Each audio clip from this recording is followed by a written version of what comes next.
Hola, soy César González, profesor del Departamento de Física Aplicada. Voy a hacer la presentación del objeto de aprendizaje titulado Medida del momento de inercia. El mismo ha sido realizado por los profesores José María Cruz González, Daniel Tarrazó Serrano, César González Pavón, Patricia Arizo García e Inmaculada Fitas Fernández, del Departamento de Física Aplicada. Los objetivos formativos son mostrar el efecto dinámico del momento de inercia, según se encuentre repartida la masa respecto de un eje. Describir un método de determinación del momento de inercia de cualquier cuerpo respecto de un eje vertical que pasa por su centro de gravedad.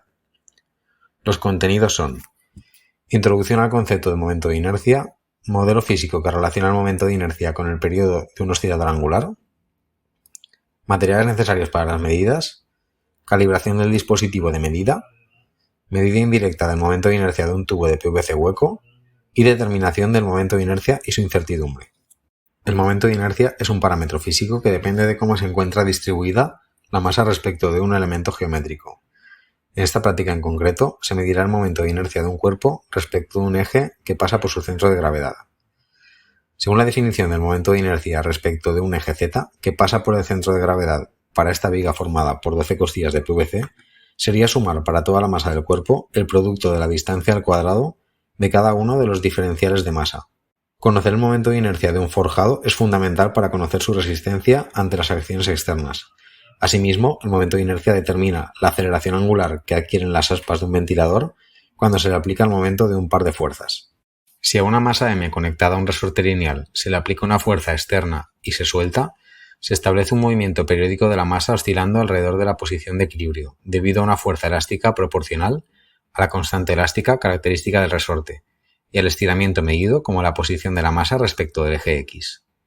Esta fuerza no compensada es igual a la masa por aceleración, según las leyes de Newton. De esta igualdad se puede deducir la ecuación del movimiento armónico simple, que se caracteriza por el periodo o tiempo en completarse un ciclo de movimiento. Este periodo depende de la masa y de la constante elástica. De forma análoga, el resorte angular lineal mostrado en la figura como un resorte espiral en azul, si se le somete a un par de fuerzas de momento m, el dispositivo gira con un ángulo θ respecto de la posición de equilibrio, que depende de la constante elástica del resorte espiral.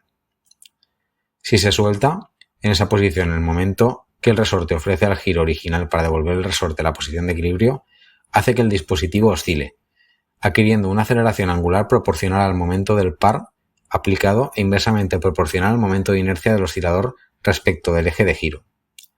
El periodo de oscilación en este caso depende del momento de inercia y de la constante elástica del resorte. A partir de aquí, nos basaremos en esta relación entre la constante elástica, el periodo de oscilación y el momento de inercia respecto del eje de rotación. Para conseguir conocer el momento de inercia de este tubo, tendremos que colocarlo en el oscilador, girar la barra del oscilador a un determinado ángulo y soltarlo, momento en que empezará a oscilar. El periodo de oscilación se puede medir con el cronómetro y lo llamaremos T03. Sabemos que el periodo estará relacionado con la constante elástica del resorte y con el momento de inercia resultado de la suma del momento de inercia del oscilador, que le llamaremos I sub Z0, y el momento de inercia del tubo.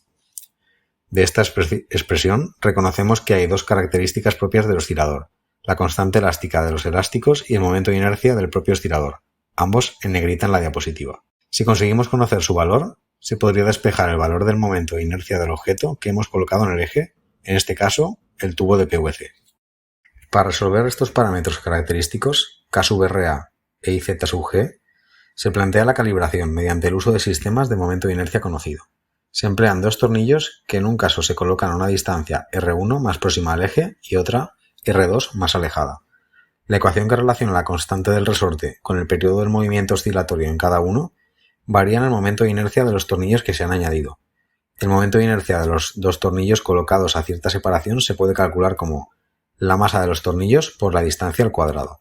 Para resolver estos parámetros característicos del oscilador K sub RA e IZ sub 0, se reescriben las ecuaciones 1 y 2, de forma que lo que llamamos A1 y A2 depende del periodo de cada una de las medidas de la calibración. Al hacer la diferencia de la ecuación 1 y 2, se simplifica el término del momento de inercia del dispositivo de medida y se puede despejar cómodamente el valor de la constante K del oscilador, de forma que ya se puede calcular el momento de inercia del oscilador y finalmente el del tubo de PVC. Se mide la masa de los dos tornillos y se calcula la incertidumbre de su medida. considerando que la masa se mide con una báscula con un 1% de precisión, número de dígitos igual a 1 y resolución igual a 0,1 gramos. El valor de las distancias con sus incertidumbres también se mide con una cinta métrica de resolución 1 milímetro. Se mide el tiempo de oscilación en cada una de las dos posiciones de los tornillos de 5 ciclos de movimiento, de los que se obtiene el valor del periodo, y se tomarán además 5 repeticiones para poder hacer el cálculo de la incertidumbre en cada caso. Para el tubo de PVC, las medidas de masa y longitud nos darían los valores de pantalla, así como las 5 repeticiones del periodo. Como en las diapositivas anteriores aparece calculado el valor de la incertidumbre del periodo en esta medida. Para la determinación de la constante elástica y del momento de inercia del oscilador se usan las expresiones deducidas anteriormente y se considera que su incertidumbre relativa es del 5%. En la imagen podemos observar cómo a partir de A1 y A2 y ZG1 y ZG2 se puede obtener el valor de la constante KRA. Posteriormente despejamos de la ecuación el valor del momento de inercia y Z sub 0. Con ello podemos obtener el valor del momento de inercia del tubo obteniendo previamente el valor de A sub 3. En este caso, la desviación con el momento de inercia teórico obtenido anteriormente es de 5,29%. Una vez calculados los parámetros característicos del oscilador y el periodo T sub 0,3 cuando se coloca el tubo de PVC en el oscilador, se calcula de forma indirecta el momento de inercia del tubo de PVC respecto del eje Z que pasa por su centro de gravedad. A continuación, se estima la incertidumbre de esta medida indirecta, siguiendo las siguientes instrucciones, ya que los errores cometidos en la medida dependen de las medidas directas del periodo, de la constante elástica y del momento de inercia del oscilador. La medida del momento de inercia finalmente deberá escribirse según las normas de escritura de una medida física. La incertidumbre relativa de esta medida no deberá superar un 10%, y si comparamos su valor con la estimación teórica debe estar alrededor del 5%. En esta diapositiva se puede ver el cálculo de la incertidumbre de la medida indirecta de IZG tubo. La misma depende de las incertidumbres de T sub 0, KRA e IZ sub 0, las cuales se han obtenido por repetición. Finalmente, se obtiene la incertidumbre, su expresión normalizada y la incertidumbre relativa, siendo esta de 7,54%. Con este video ejercicio se puede comprender cómo es posible medir experimentalmente el momento de inercia. Con los datos proporcionados es posible obtener el valor del momento de inercia de un tubo de PVC respecto de un eje vertical que pasa por su centro de gravedad. Muchas gracias por su atención. En esta última transparencia tienen los correos electrónicos del profesorado que ha realizado el objeto de aprendizaje para cualquier consulta que se quiera realizar.